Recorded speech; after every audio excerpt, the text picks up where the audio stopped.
చాలా రోజులైందిరా కలిసి మందు తాగక. మళ్ళా మంది తాగుతున్నావా? రాక రాక దోస్తుగాడు వచ్చిండే.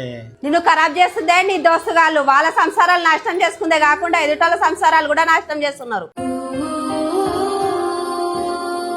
నువ్వు ఆగురా. మీ ఆడోళ్ళు మా మొగోళ్లకు తాగుబోతులు అంటారు. అట్లా అనుడు మీకు ప్యాషన్ అయిపోయింది. తాగుబోతు అంటే ఎవరో తెలుసా? ఏ పని చేయకుండా రోజు మందు తాగి రోడ్డు మీద పడి పెండ్లాం పిల్లల్ని పట్టించుకోకుండా సంసారాలు నాశనం చేసుకుంటారు చూడు, వాళ్ళను తాగుబోతా అంటారు.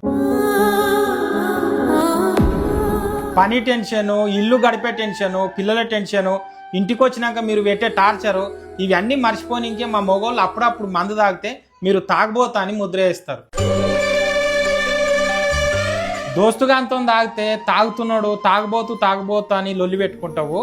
అదే ఊరికెళ్ళి మీ అన్ననో తమ్ముడో వస్తే తాపకుంటే ఎందుకు తాపలేవు అని లొల్లి పెట్టుకుంటావు. దోస్తుగానికి ఒక న్యాయము, మీ అన్నదమ్ములకు ఒక న్యాయమా? ఏం ఆడోళ్ళు మీరు. అమాసకో పుణ్యంకో పండుగలకో పబ్బాలకో దావత్లున్నప్పుడు లేకుంటే గిసుంటి దోస్తు కలిసినప్పుడు ఏదో సంతోషం కోసము అప్పుడప్పుడు కొంచెం మందు తాగితే మమ్మల్ని తాగబోతులు అనే ముద్ర వేయకండి.